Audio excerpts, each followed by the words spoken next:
자, 오늘 말씀은 제목이 좋은 것으로라는 것입니다. 왜 좋은 것으로 드려야 하는지, 또 왜 좋은 것을 드렸는지에 대한 얘기를 다윗을 통해서 말씀을 드리게 됩니다.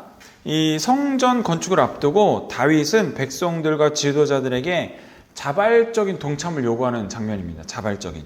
오늘 말씀에 보니까 여러 가지 동참을 구한 다음에 이제 다윗이 하는 고백이에요. 나와 백성들에게 이제 막 가서 이제 내가 하나님을 위하여 성전을 짓겠다 하면서 이제 성전을 못 짓죠. 우리 지난주 배웠듯이 다윗은 그 피를 많이 흘렸기 때문에 그 아들 솔로몬을 위해서 다윗의 다음 솔로몬에게 성전을 지으라라고 제물들과 물질을 준비하는 거예요. 근데 다윗이 하면서도 너무 감사한 거예요. 지금 이 하나님 앞에 드릴 수 있는 것이. 그래서 뭐라고 고백하냐면 오늘 29장 14절에 나와 내 백성이 무엇이기에 이처럼 즐거운 마음으로 드릴 힘이 있었나이까 모든 것이 주께로 말미암아 싸우니 우리가 주의 손에서 받은 것으로 주께 드렸을 뿐입니다. 아멘. 받은 것, 그러니까 주께로 온 것을 드렸다라는 것인데 여기 보세요. 이 말씀에 참 여러 가지 상황적 배경 우리가 볼 수 있습니다. 보세요. 내가 왕이에요. 나는 얻은 게 많겠죠. 근데 나에게 얻은 게 많으니까 백성들에게 흘러갔으니까 그 백성들도 드릴 게 있는 거예요. 근데 그럼 이 사람들이 지금 많은 왕국과 또 그 백성들도 관료 고관들이고 다 믿음의 사람이었을 텐데 큰 집을 가지고 있었을 거고 많은 종을 가지고 있었는데 지금 하나님께 드린다 했을 때 그것을 싹 다 드렸습니까? 아니죠. 그 나라가 부강하여진 건 이미 다 쓴 것이고 그 집이 백성들의 집이 다 가가호호 잘생겨 된 것도 이미 다 쓴 것이고 그러고 나서도 드릴 게 있었으면 드린 거예요. 그러니까 하나님 앞에 드린다는 건 내가 있는 거를 싹싹 박박 긁어서 드리는 게 아니라 내가 하나님께 주신 것을 감사한 것을 잘 누리고 다 그 다음에 주께서 내놓으라 할 때 그때 드리게 되는. 그러니까 우리의 쓸 것도 풍족하고 드릴 것도 풍족한 이런 상태가 되는 겁니다. 그게 지금 다윗이 가지고 있는 상태라는 거예요. 그렇게 드리면서 우리가 주의 손에 받은 것으로 주께 드렸을 뿐이니다 라는 고백이 당연히 되는 거죠. 우리가 주께 받은 것 감사히 잘 쓰고 누리고 또 주께 드릴 것이 또 있어서 드리는 것입니다. 그런데 이 모든 것은 내가 벌었다, 내가 승리한 것이 아니라 주님께서 주신 승리의 전리품이고 나로부터 얻게 하시는 것이었다라는 겁니다. 이건 한 왕의 물건을 걷어들여라, 우리가 성전 건축을 앞두고 재물을 모으자 했을 때 왕의 정치적인 선포, 그냥 집집마다 10만 원씩 내십시오 이런 명령이 아니라 온 백성이 하나님을 향해 마음을 모으는 거룩한 예배의 선언이었다. 하나님을 섬기고 하나님을 올려드리는 그 예배였죠. 하나님이 기뻐하시는 성전, 그 본질을 이루는 그 자재가 무엇이었을까요? 금, 은이었을까요? 아니죠. 그 마음이었습니다. 그 마음이었고 그것이 드린 제물도 당연히 많았던 것이죠.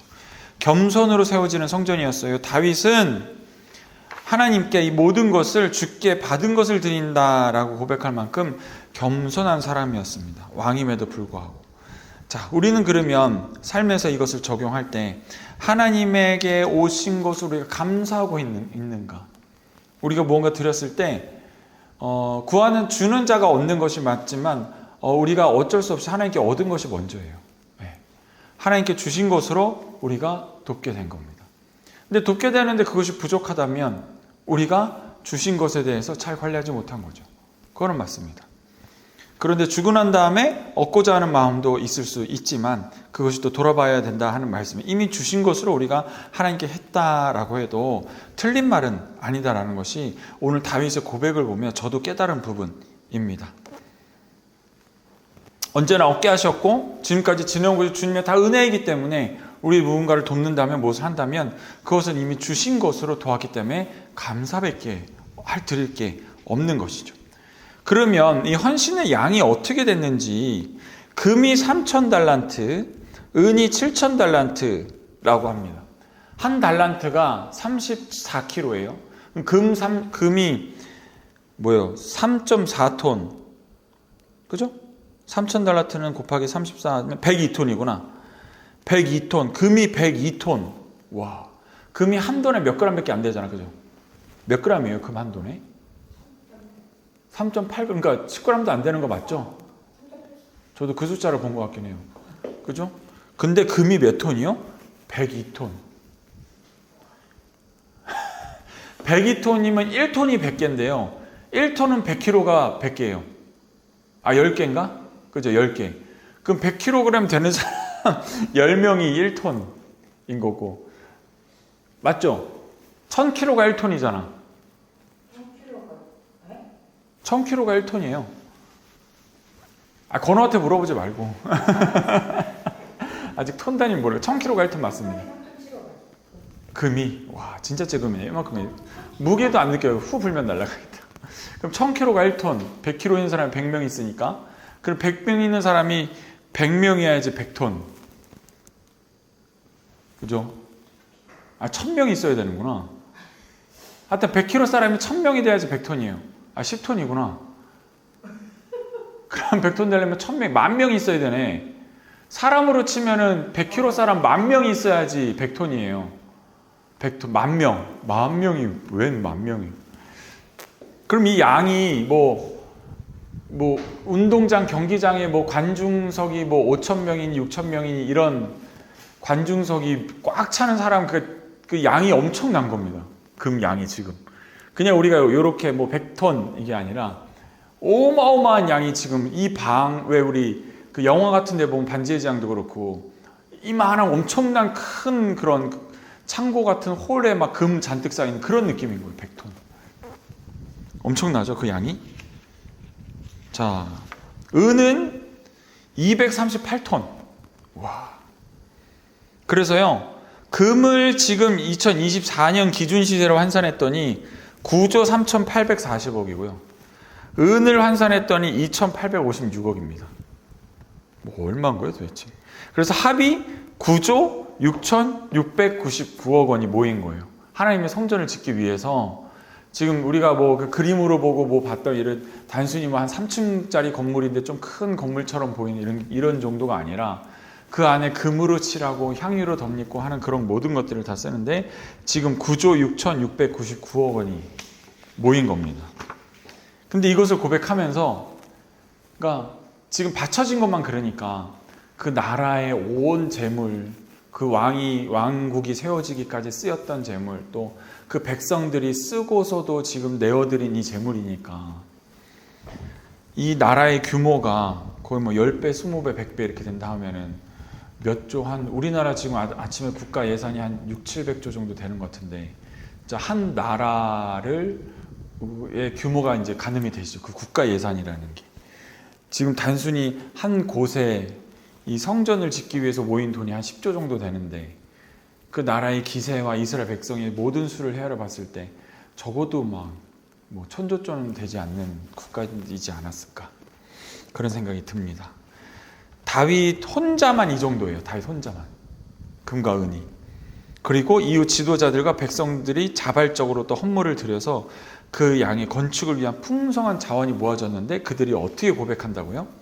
이 10조가 넘어가는 돈을 헌신을 하면서 주께 받은 것을 그냥 드릴 뿐입니다 라고 겸손하게 이야기하는 다윗. 오늘도 우리는 다윗의 축복자의 통로가 되시길 지금 축복합니다.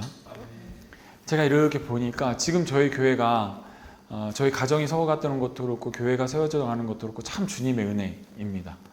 근데 지금 저희의 이 규모나 재정의 이런 것들은 이 정도 된다 했을 때 제가 보니까 지난번에 기아대책 한번 갔다 왔다고 말씀드렸잖아요. 근데 기아대책이라는 기구도 굉장히 복음적이고 또 그것을 시작한 사람들의 마음은 정말 떡과 복음을 딴 사람, 궁일한 사람에게 전하겠다는 마음이었고 하나님께 기도했을 것이고 그 기도가 하나님께서 들어주셔서 그런 단체가 세워져서 지금은 그때 본 직원만 한 100몇 명씩 되는 것 같더라고요. 그럼 직원들이 유지가 되고 또 수많은 물질들이 흘러가는 거 봤을 때 이거는 하나님이 하신 거라고밖에 설명이 안 되는 거죠.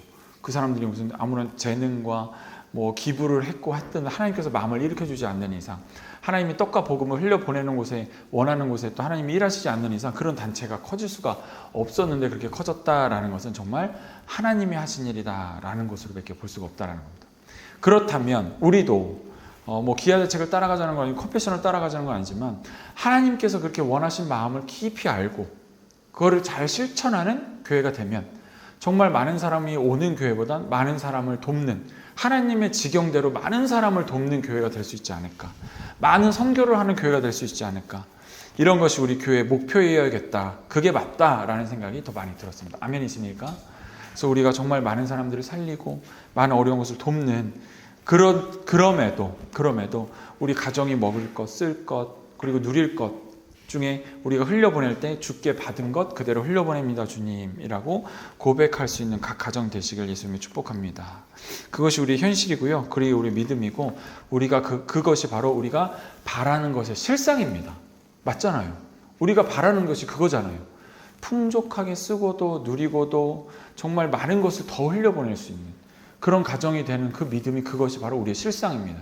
지금 잠깐 눈을 감고 상상을 하세요. 눈을 감습니다. 우리 무의식에 새기는 거예요. 정말 가족이 행복하게 원하는 곳도 가고 아이들이 원하는 보여줄 것도 보여주고 또 필요한 것들을 채워줍니다. 정말 그것이 우리의 현실이 되는 거예요. 근데 그러고 나서도 매달 하나님 앞에 받은 감사와 은혜의 제물을 흘려보낼 걸 막 고민을 하는 거예요. 이번엔 이런 하나님께서 축복을 주셨는데 이걸 어디로 흘려보내지? 이걸 누구를 주면 좋지? 지금 머릿속에 딱 떠올립니다. 이 사람 주면 되겠구나. 이 사람 도움 되겠구나. 그렇게 도와줍니다. 그리고 하나님께서 그것을 너무 흐뭇하게 보고 계십니다. 그리고 하나님께서 더 축복의 일들을 막 일으켜주세요. 더 많은 물질을 우리에게 흘려보낼 것들을 도와주세요. 그런 다음에 그것들이 또 주님께서 알게 해주신 다른 긍휼의 나라, 긍휼의 장소, 선교지, 선교사님들, 교회들이 또 보입니다. 또 그들에게 쫙 흘려보내는 정말 굵은 하나님의 중요하고 굉장히 큰 하나님의 물질의 축복이 또 우리에게 부어지고 그것이 또 쫙 흩어져서 흘려나가는 그것이 바로 우리 교회, 우리의 가정의 믿음대로 이루어질 실상인 줄 믿습니다. 아멘. 그렇게 상상하고 바라면 그리고 우리가 그것이 할 일이라고 아멘 하고 우리가 정말 우리의 마음속 깊은 곳까지 하면 주님께서는 우리를 쓰시는 거예요. 얘는 왜냐하면 그렇게 생각하고 사는 제자거든요. 그렇게 되기를 예수님을 축복합니다. 그럼 성경에 또 보니까 다윗처럼 자기의 것을 드린 인물들이 참 많아요. 다윗은 지금 돈을 드렸잖아요. 근데 성경에 보니까 아브라함이라는 사람은 뭘 드렸냐면요. 뭘 드렸죠? 아들, 이삭을 드렸어요. 그리고 또 그 이삭이 얼마나 축복받는 사람이 되는 줄 아십니까? 이삭이 나중에 우물을 파면서 다닐 때 그 우물이 팠는데 너무 잘 나오는 거예요. 물이. 딴 사람들은 뺏겼어. 그냥 하나님 주신 거니까 또 주시겠지. 팠는데 또 잘 돼. 또 잘 돼. 또 잘 돼. 마지막으로 이 우물을 르호봇이라는 이름을 붙이고 계속 살게 됩니다. 근데 그러고 나서 그거 축복받는 게 나가도 축복을 받고 들어와도 축복을 받고 집에 있는 떡반죽 그릇도 축복을 받고 집에 있는 소새끼와 양새끼도 축복을 받아서 그와 함께 지내는 노복들이 심히 많아졌다라고 이야기해요. 이 노복이 심히 많아졌다는 것은 그의 함께 먹고 사는 그런 가족 공동체가 많아졌다는 거예요. 지금으로 말하면 직원, 가족과 같은 직원이 될 수도 있고 정말 우리 교회 공동체가 될 수 있고도 그렇습니다. 그 이삭이 아브라함 앞에 하나님께 바쳐지기를 주저하지 않았던 아브라함이었어요. 아브라함도 믿음으로 드렸지만 왜 이삭이 축복을 받았냐면 이삭 자신도 알았거든요. 자기가 하나님 앞에 드려진다는 것을 알았습니다. 그 말씀의 분위기와 그리고 아버지가 하시는 일 그리고 하나님 앞에 번제 드리러 간다는데 번제물이 없고 그 나무집만 짊어지고 갈 때 하나님께서 주시는 마음을 이삭도 알았다. 그리고 거기에 순종했다라는 거예요. 왜냐하면 그 번제단에 뉘었거든요. 이삭을. 근데 기절시킨 다음에 뉘었다는 얘기가 안 나와요. 뉘었다라고 나와요. 그러니까 이삭도 자기가 하나님 앞에 번제물로 드려진다는 걸 순종한 거예요. 그럴 때 하나님께서 멈춰라 이야기하시고 미리 양을 준비하셔서 그 양을 하나님 앞에 올리게 하시는 은혜의 일을 이삭이 같이 봤던 거예요. 아브라함이랑. 그렇게 하나님 앞에 드리기를 주저하지 않았던 그리고 예비된 섭리된 그것을 보았던 이삭, 아브라함 소중한 것을 드렸어요. 자기 자신을 드리고 자기 아들을 드리고 둘 다 드린 거예요. 그것을 드렸던 인물, 아주 중요한 인물이 아브라함이었고 또 한나, 하나님 앞에 기도하여 너무 귀하게 얻은 자식을 성전에 머물게 함으로 사무엘이라는 선지자를 만들어 그의 기름 부음을 통하여 결국 다윗이 세워졌던 것이죠. 오늘 이 다윗이 그런 얘기를 몰랐을까요? 알았죠. 나에게 기름 부음을 주었던 그 선지자 사무엘은 누구인가? 한나라는 어머니가 기도해서 나왔던 사무엘이구나. 하나님께 바쳐졌던 그 제사장이 그 하나님의 대리인이 나의 선지자가 나에게 기름을 부었구나 라고 이해하는 거죠. 그 마리아 또 예수님 앞에 순전한 향유 옥합을 깨뜨렸게 예수님께 드렸던 그 300데나리온 거의 1년치 임금이라고 그러죠. 그걸 드렸던 마리아 이의 헌신이 가장 크다. 이 여인의 이름 기록해야 라고 했던 것. 또 과부가 드렸던 두 렙돈도 예수님께서 칭찬하시죠. 또 바울에게는 어떤 사람이 있었습니까? 바나바라는 사람이 있었어요. 바나바가 없었다면 유럽의 선교가 되는데 전초적인 기지가 되는 그 교회들이 세워지지 않았을 것이라는 거죠. 초대교회 바나바는 자신의 밭을 팔아서 헌금했던 인물입니다. 밭이라는 건 뭡니까? 오늘 당장 먹을 것만을 이야기하는 게 아니에요. 자기 미래의 모든 먹거리를 주님께 헌신으로 드린 겁니다. 그랬을 때 주님께서 이 초대교회 세워지는 역사를 이루셨죠. 여기 보면 보세요. 드린 것은 손해가 아닙니다. 드린 것은 다른 것을 받는 것의 시작이 있는 거예요. 하나님 안에서 항상 열매로 돌아오는 믿음의 행동의 시작이 뭐라고요? 드림이라고요. 그러면 우리가 열매 맺기 원하면 우리 뭘 해야 돼요? 드리는 것을 해야 되는 거예요. 이 드림이 열매 맺는 것의 시작입니다. 근데 이 드리는 것이 막혀 있다면 드릴 수 있도록 우리 환경을 만들어야죠. 그죠? 우리가 드릴 수 있도록 공급처를 찾아야죠. 그래서 각 인물들이 하나님께 귀한 것을 드렸을 때 그들에게 어떤 일이 일어났는지를 우리가 지금 보았다라는 것입니다. 아브라함은 내 씨로 말미암아 천하 만민이 복을 얻으리라 라고 약속을 하셨고, 한나에게는 더 많은 자녀를 주셨습니다. 또 마리아에게는 예수님께서 그녀의 헌신을 전 세계 복음 전파와 함께 기억하라, 이 여인의 헌신을 기억하라 라고 이야기했고, 과부의 두 랩더는 칭찬하심으로 하나님의 기준에서 가장 큰 자로 기록된 사람이 되었고, 바나바는 초대교회에 신뢰받는 지도자가 되었고, 바울과 함께 선교 사역을 감당했던 아주 중요한 인물이 되었습니다. 위로의 아들이라는 이름으로 교회에 영향을 끼친 아주 중요한 사람입니다. 자, 이들의 헌신에는 공통된 흐름이 있습니다. 하나님께 먼저 드렸고 하나님의 것을 귀하게 받으셨고 더 크고 깊은 하나님의 뜻 안으로 부르셨습니다. 그러니까 이건 초청이라는 것도 맞아요. 우리가 드리는 행위는 단순히 드리는 행위로 끝나는 것이 아니라 그것 자체가 초청에 반응하는 겁니다. 우리가 드린 것으로, 우리가 쓴 것으로 하나님이 어떤 것을 쓰시냐. 다윗을 손을 통해서는 하나님께 깊은 성전을 만드셨고 그 성전을 통하여 많은 사람들이 주님 앞에 예배드리게 하셨고, 결국 예수님께서는 그 성전의 모형으로서 남겨두셨고, 예수님께서 성전을 허무는 사역을 하심으로 다시 우리가 성전되게 하시는 그 은혜를 끼치셨습니다. 이 놀라운 사역 안에 초대로서 다윗의 드림이 시작이 됐던 겁니다. 그러면 우리가 드리는 것은 단순히 하나님 앞에 감사함으로 드립니다라는 것이 아니라 이것을 통하여 더 큰 하나님 나라가 펼쳐질 것을 상상할 수도 있고 기대할 수도 있고 기도할 수 있고, 그것이 우리의 믿음의 실상이 될 수 있는 줄 믿습니다. 아멘. 더 깊은 사명의 자리로 불러주시는 겁니다. 더 깊은 신뢰의 자리로 우리를 불러주시는 겁니다. 하나님과의 관계 속에서 또 더 깊은 기쁨의 자리로 불러주시는 겁니다. 우리가 지금 누리는 기쁨보다 더 깊은 기쁨의 자리를 불러주시는 것이고, 이거는 세상 가운데도 영향력 있는 자리로 불러주시는 거예요. 세상 가운데도. 이 사라지지 않고요, 확장됩니다. 우리가 드려지는 것들은 우리 헌신과 플로우는 사라지지 않고 확장이 돼서 더 많은 사람들에게 영향력을 미치는 내 드림이 돼요. 그리고 지금 드리는 것은 작은 하나의 드림이지만 나중에 100개, 1000개, 1000개 드리게 하셔서 1000개, 10,000개 드리게 하셔서 이것이 더 많은 사람들에게 영향력이 미치게 되게 하는 겁니다. 하나님께 드리는 것은 덜 가지는 삶이 아니라 더 큰 축복의 자리로 부름받는 일이라는 겁니다. 아멘이십니까? 그게 이해 가시죠? 다윗의 삶을 통해서, 아브라함을 통해서.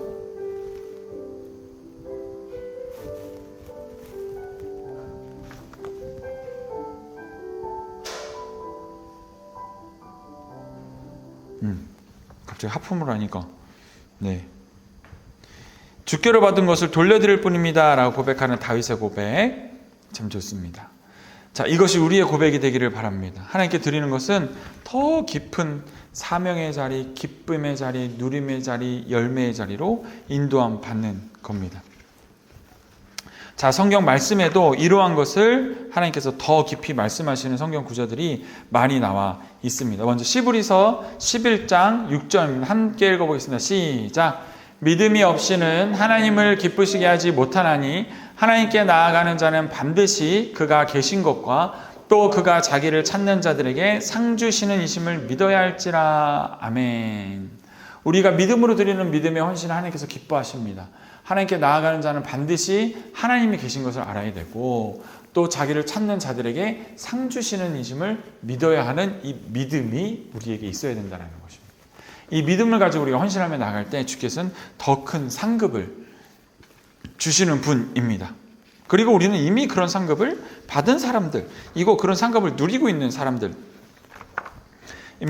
최고의 지혜서인 잠언에는 또 이렇게 얘기합니다. 읽습니다. 시작. 내 재물과 내 소산의 처음 익은 열매로 여호와를 공경하라. 그리하면 내 창고가 가득히 차고 내 포도즙 틀에 새 포도즙이 넘치리라. 아멘. 이게 기복적인 신앙을 조장하는 말씀이 아니라 세상의 원리를 말씀하시는 거예요. 하나님을 경경해요. 그게 무슨 말입니까? 나에게 주신 것을 하나님께서 주셨다라고 인정하는 행위예요. 그러면 이 살아계신 하나님께서 주면 줄수록 나에게 더 하나님께 감사하고 영광 돌리는 삶의 원리와 또 그 마음을 안다는 얘기는 내가 내 곳간을 채우겠다는 얘기가 아니라 하나님의 사랑을 흘려보내는 사람, 그 마음을 아는 사람이라는 겁니다. 여호와를 공경한다는 것은 하나님을 사랑하고 이웃을 사랑하는 그 마음을 똑바로 알고 있다라는 내용이에요. 그럼 그것을 잘 아는 사람에게 어떻게 한다고 하나님께서 가득히 차고 하게 하고 내 포도즙 틀에서 새 포도즙이 어떻게 된다고요? 넘치리라라고 말씀하세요. 넘치리라. 넘친다는 건 흘러간다는 얘기예요. 우리가 이거를 기복적으로 해석하고 나에게 포만감의 시선으로 해석한다면 넘치겠네. 내게 넘치겠다. 완전히 찰랑찰랑 차고 넘치겠다. 내 거 넘치겠다. 이렇게 생각해요. 근데 그 마음에 뭐가 있냐면 포만감, 기복 이런 것이 들어갔을 때 이것이 나의 것으로만 보입니다. 근데 하나님을 존경하는 마음으로 알잖아요. 넘친다는 것은 흘러간다는 얘기예요. 내 그릇이 흔들어 부어 또 차고 넘치도록 부어주리라 하신 말씀은 내가 포만감이 일어나도록 배 터지게 해주겠다 말씀이 아니라 네 것이 그릇이 차고 넘쳐서 내가 사랑하는 하나님 입장에서 내가 사랑하는 이웃에게 넘치게 흘러가도록 하겠다는 그 말씀의 넘치심입니다. 그러므로 우리가 이것을 봤을 때 우리의 것으로만 본 게 아니라 하나님께서 나를 통해 넘치도록 축복하시겠구나, 넘치도록 다른 사람을 돕겠구나, 넘치도록 선교하게 하겠구나 라고 우리는 아셔야 되는 거예요. 근데 이 말씀을 듣기 전에는 우리가 넘치리라 하면 배 대기 부르겠네, 먹어도 모자라지 않겠네 이렇게 느낀다는 거죠. 근데 그렇지 않다라는 겁니다. 창고가 가득히 차고도 참 고마운 말씀이에요. 아무리 흘려보내도 내 창고가 어떻게 됐다고요? 가득히 차 있다고요. 근데 가득히 차는 원리는 내가 나눌 때 그게 찬다라는 겁니다. 아멘이십니까? 그럼 우리가 그렇게 마음을 먹고 있어요. 세팅을 하고 있어야 돼요. 나는 내가 많이 부자가 되는 사람의 목표가 아니라 많이 넘치게 나누는 사람의 목표가 되었을 때 하나님께서 그 모습과 마음을 아시고 하나님 아버지의 마음이니까 그 마음에 합한 자에게 많이 주시는 그것입니다. 그런데 이게 우리가 교만하고 자랑할 일입니까? 전혀 아니죠. 다윗처럼 겸손할 일입니다. 왜냐? 주님께서 해주신 일이니까. 그러므로 내 공간이 비었다는 것, 내 창고가 비었다는 것, 내가 한 것들이 다 사라지고 없어졌다는 것은 하나도 남기지 않고 주님의 것으로 채우겠다는 은혜의 시작인 줄 믿으시길 바랍니다. 상황이 힘들고 어려우실 때, 내 것이 남지 않았을 때 그때부터 하나님 채우신 거예요. 근데 내게 남아있잖아요. 내가 만들어 놓은 포도주랑 주님께서 부으신 포도주가 섞여버리면 희미해져요. 이게 주님이 주신 건지 내가 한 것인지 아리까리 하거든요. 그래서 어떨 때는 내가 한 거야 라고 이야기도 할 수 있습니다. 그러나 내 것을 싹 비웠을 때, 주님의 신선한 것으로 채워졌을 때 주님이 주신 거야, 내 건 하나도 없었어 라고 온전히 고백할 수 있는 그런 은혜의 장소로 초대해 주시는 겁니다. 우리의 모자름과 비워짐. 아멘이십니까? 자, 그런 시작에 우리가 있는 줄 믿습니다. 아주 중요한 말씀이고요. 엄청난 지혜가 담기는 말씀이에요. 근데 우리는 그냥 첫 익은 열매를 잘 드리면 우리가 축복받겠구나 이렇게 생각한다는데 아주 낮은 수준의 해석인 거죠. 깊고 넓은 해석이 바로 이 말씀에 있는 겁니다. 자, 로마서 12장 1절 읽어보겠습니다. 시작! 그러므로 형제들아, 내가 하나님의 모든 자비하심으로 너희를 권하노니 너희 몸을 하나님 기뻐하시는 거룩한 샘 제물로 드리라. 이는 너희가 드릴 영적 예배니라. 자, 우리가 나눌 수 있는 게요. 자, 보십시오. 따라할게요. 물질, 시간, 정신. 이 세 가지는 나눌 수 있는 겁니다. 이 말씀에 그걸 왜 말씀드리는 줄 아세요? 보세요. 여기는 어떤 게 있냐면 너야 라고, 너 개인아 라고 말씀하지 않으세요. 그러므로 형제들아 라고 말씀하시는 게 되게 중요한 부분이거든요. 주님께서는 너에게 또는 형제들아 이렇게 말씀하실 때인데 형제들아 라는 말씀 무슨 말씀이냐면 형제 간에, 이웃 간에 너희가 서로 관계를 맺고 있는 그 관계 안에서라는 뜻이에요. 그냥 그러므로 형제들아라고 그냥 단순히 부르시는 말로 우리가 흔히 지나갑니다. 근데 형제들아라고 부를 때는 하나님께서 보시는 자녀들에게 말씀하시는 거예요. 그 자녀의 관계성, 서로가 관계 맺고 서로 소통하고 화평하고 화목하는 그 관계 안에서 던져주시는 말씀이다. 내가 하나님의 모든 자비하심으로 너희를 권하노니 너희 몸을 하나님께 기뻐하시는 거룩한 산 제물로 드리라. 이는 너희가 덜 영적 예배니라. 라는 것은 형제들 가운데 헌신하라는 말이에요. 서로가 서로에게. 근데 우리가 이것을 빼놓고 지금 변질된 교회의 신학으로 보면 교회 안에서 예배 잘 드려라, 헌신해라 이런 말로 들립니다. 근데 그거 아니라는 거예요. 교회를 위해 헌신하고 봉사하는 게 아니라 하나님께서 보시는 이 사람도 자녀고 이 사람도 자녀고 다 자녀잖아요. 그러니까 형제들아 너희들 가운데 서로 헌신하고 도와라 라는 말씀이에요. 그럼 이게 한 교회 안에서 교회 행사 동원을 위해서 쓰일 말씀입니까? 전혀 아닌 거예요. 전혀 아닌 거예요. 형제 간에 이웃 간에 예배 드리는 그 산 제물로 드리라. 너희의 시간과 정신과 물질을 살아있는 너희의 재능과 너희의 시간과 너희 물질과 지혜를 너희 형제들끼리 잘 나누어라. 그럼 그게 예배다라고 말씀을 하시는 거예요. 그러니까 우리가 이웃을 돕는 것, 이웃에게 우리의 시간과 정신을 들여서 위로하고 도와주는 것, 그에게 기뻐하는 것, 이게 예배라는 거예요. 주님께서 아주 영적인 말씀입니다. 그게 너희가 영적 드릴 예배라라고 말씀하세요. 사람 사이는 가지고 있는 영적인 에너지가 있거든요. 이 영적인 에너지를 서로 나누는 겁니다. 이게 예배다라고 주님께서 말씀하신 거예요. 이거 아주 높은 말씀의 해석의 경지를 지금 맛보고 계신 겁니다. 이렇게 해석하는 곳이 많이 없어요. 자, 이사야 6장 읽겠습니다. 시작. 내가 또 주의 목소리를 들으니 주께서 이르시되 내가 누구를 보내며 누가 우리를 위하여 갈꼬 하시니 그때 내가 이르되 내가 여기 있나이다 나를 보내소서 하였더니 라고 말씀하시는 거죠. 이사야 말씀에 또 주의 목소리를 듣고 주께서 가라 하시는 곳에 가시는 그런 은혜가 또 있었죠. 그래서 일본도 갔다 왔고 태국도 갔다 왔고 그죠? 할렐루야 아멘입니다. 그래서 이건 부르심에 대한 응답을 해야 된다. 그게 우리가 하나님께 또 드리는 삶이다라는 것이에요. 시편 16편 11절 시작. 주께서 생명의 길을 내게 보이시리니 주의 앞에는 충만한 기쁨이 있고 주의 오른쪽에는 영원한 즐거움이 있나이다. 아멘. 이 길을 걸어가는 사람에게는 주의 충만한 기쁨, 주의 즐거움 이게 드렸을 때 어느 것보다도 더 기쁜 주님의 주시는 기쁨, 아주 높은 경지의 기쁨, 그리고 높은 경지에 영원한 즐거움이 있다라는 것입니다.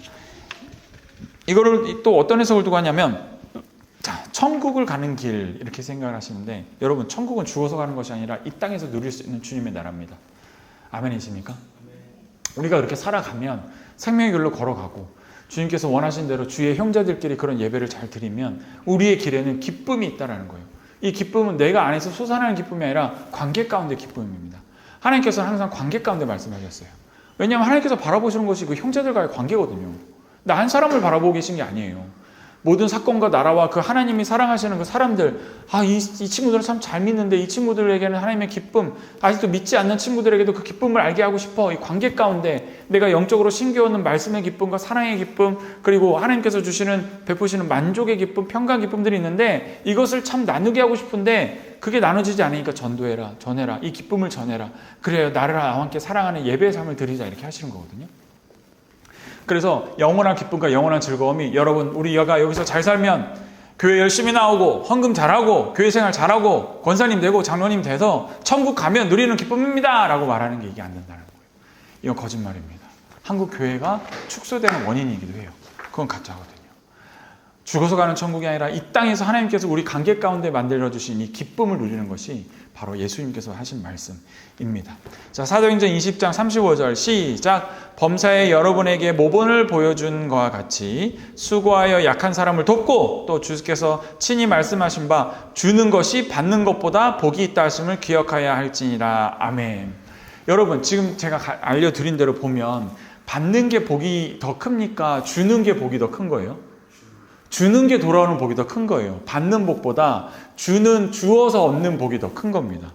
근데 이것을 단순히 기분적으로 우리가 이웃 간의 사랑의 관점으로 봤을 때 주는 게 더 기분 좋지 이 관점이 이 수준이 아닌 거예요. 이건 실제적으로 주는 것이 더 많은 복을 얻게 되는 것입니다.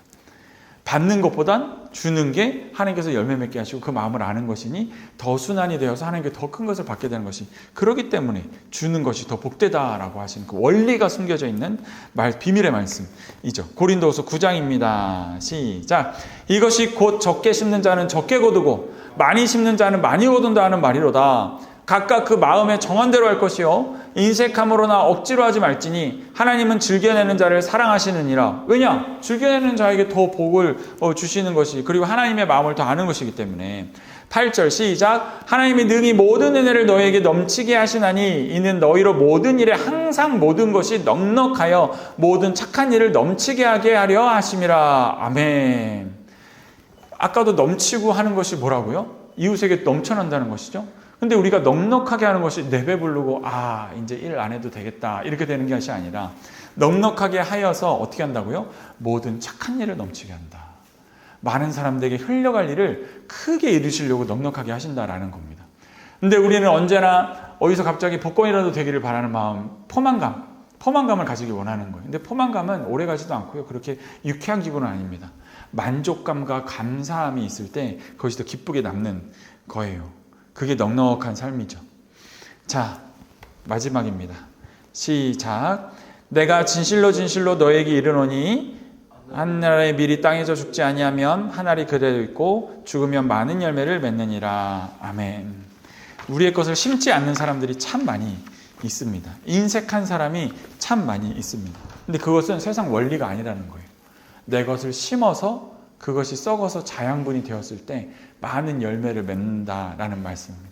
내가 드리는 것은 이 세상의 자양분이에요. 열매 맺게 하는 자양분. 그래서 열매를 맺을 수가 있는 것입니다. 할렐루야. 아멘. 이것이 우리의 오늘의 삶의 자리이고 하나님께서 다윗의 말씀을 통해서 우리에게 복 주시기를 원하시는 복의 지경인 줄 믿습니다.